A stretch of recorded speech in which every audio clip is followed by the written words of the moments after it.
अस्सलाम वालेकुम नाज़रीन मोहतरम, मैं उमर फ़ारूक हूँ और आप मेरा चैनल उमर स्पीक्स देख रहे हैं। नाज़रीन मोहतरम, आज भारत के लिए इंतहाई अहम और फैसले का दिन है, क्योंकि आज न्यूजीलैंड और अफ़गानिस्तान के दरमियान मैच होने जा रहा है और जिसके बाद ये फैसला हो जाएगा कि क्या भारत सेमीफाइनल में आगे जा पाएगा, क्या भारत T20 वर्ल्ड कप को आगे कंटिन्यू कर पाएगा या पैकअप करके पहली फ्लाइट लेकर उसे वतन वापस जाना होगा।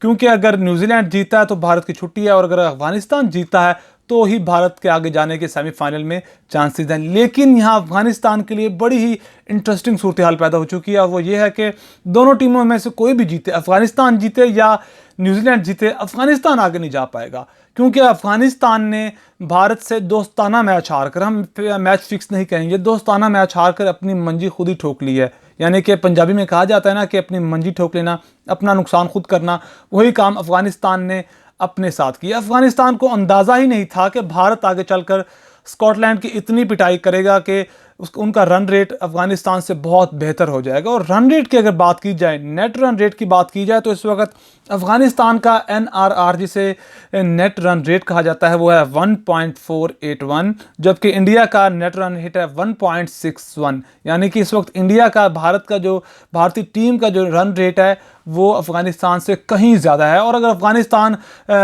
न्यूजीलैंड को अगर हरा भी दे तो अब वो आगे नहीं जा पाएगी।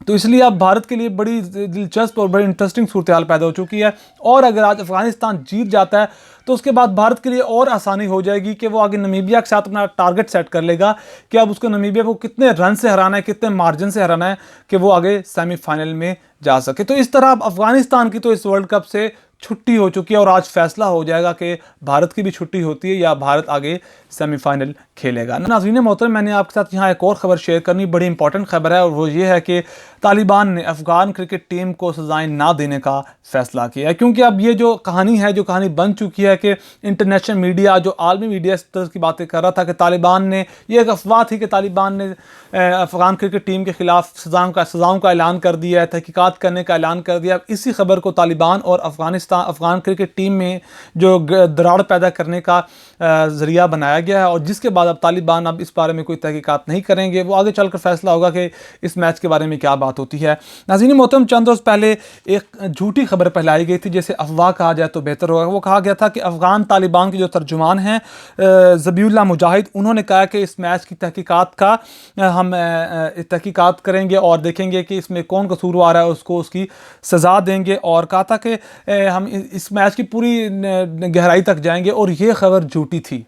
ये खबर इस तरह का ज़बीउल्लाह मुजाहिद ने कोई बात नहीं की थी। और ये भी कहा गया था कि वो स्टेडियम में मौजूद थे, तालिबान के, अफ़गान हुकूमत के जो हुकूमती अहदेदार थे, वहाँ उन्होंने मैच देखा, वहाँ उन्होंने ऐलान किया कि अब हम अफ़गान क्रिकेट टीम के ख़िलाफ़ प्रॉपरली तहकीकात करेंगे। ये ऐसी कोई ख़बर नहीं थी, ये सिर्फ इसलिए फैलाई गई थी कि तालिबान को और अफ़गान क्रिकेट टीम को आमने सामने लाया जाए। क्योंकि अफ़गान क्रिकेट टीम जो है वो इस वक्त तालिबान की हुकूमत से, तालिबान से सख्त नफ़रत करती है। इसका एक झलक हमें स्कॉटलैंड और अफ़गानिस्तान के मैच में भी मिली थी, जब मुजीबुर रहमान ने मैच जीतने के बाद अफ़गान ऑडियंस के साथ मुखातिब होते हुए जो उनका 3 रंगों वाला परचम था उसकी बात की थी। और वो जानते थे कि तालिबान इस 3 रंगों वाले परचम के ख़िलाफ़ है, और जबकि अशरफ गनी ने ये परचम लागू किया था। तो इससे ज़ाहिर हो गया था कि वो अभी भी अशरफ गनी और उसकी हुकूमत से मोहब्बत करते हैं, और मतलब कि उनकी फेवर करते हैं, जबकि अफ़गान तालिबान उनके झंडे और उनकी हुकूमत से वो नफ़रत करते हैं। यानी कि उनके दरमियान पहले ही दरारें मौजूद थी जिनको मज़ीद बढ़ाने की कोशिश की गई है।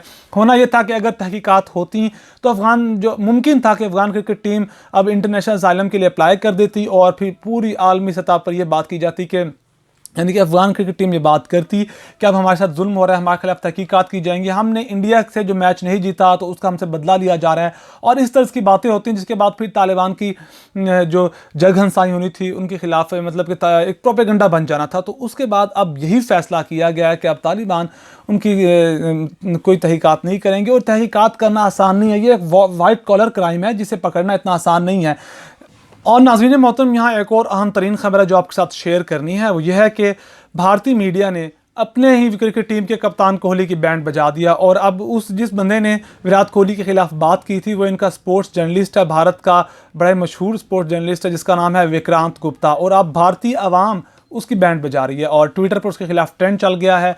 और उसने क्या बात की थी, वो वीडियो क्लिप आपको मैं आपके साथ शेयर करूंगा, और ये वीडियो क्लिप सुने और जाने कि उसने क्या बात की थी। कोहली के खिलाफ। अगर इंडिया ये T20 नहीं जीतता तो मुझे लगता है विराट की 11 में, मतलब T20 की टीम में, शायद टीम में भी जगह ना हो। तो नाज़रीन मोहतरम, आपने अभी वीडियो क्लिप देख लिया होगा, आप जान चुके होंगे कि क्या बात की गई थी, जिसके बाद अब ट्विटर पर ट्रेंड बन चुका है शेम ऑन स्पोर्ट्स तक, यानी कि एक यूट्यूब चैनल है स्पोर्ट्स तक, जिसके ऊपर वो विक्रांत गुप्ता जर्नलिस्ट है जो उनका, उसने बात की थी और अब उसके खिलाफ ट्वीट्स भी कुछ की गई हैं। पहली ट्वीट ये कोई टोनी नाम का आदमी है, उसने कहा है कि Vikrant Gupta before every show, एक तस्वीर साथ शेयर की गई है जो काफ़ी ह्यूमरस है। और उसके बाद पाकिस्तान से भी सपोर्ट की गई, नाशपाती के अकाउंट के नाम से एक ट्वीट की गई जिसमें कहा गया कि I used to prefer Vikrant show over the other Indian shows but now he has prove that he has zero sense, Virat is living legend, respect from Pakistan. और उसके बाद एक और विराटियन निखिल के नाम से एक बंदे ने, एक अकाउंट है, उससे ट्वीट की गई है, nothing just me waiting for them to out of their agenda talk studio, यानी कि उसमें एक तस्वीर बड़ी शेयर की गई है और आप समझ सकते हैं इसमें क्या कहा जा रहा है। उसके बाद बिलाल हसन है, ये पाकिस्तान से आई थिंक ट्वीट की गई, उसमें कहा गया कि अब इस जो चैनल है स्पोर्ट्स तक, इसको अनसब्सक्राइब किया जाए। और इस तरह की कुछ ये चीज़ें थी जो मैंने आपके साथ शेयर करनी थी। अपना बहुत सारा ख्याल रखिएगा और अगर आपने मेरे चैनल को सब्सक्राइब नहीं किया तो प्लीज़ सब्सक्राइब कर लें। अल्लाह ने निगहबान।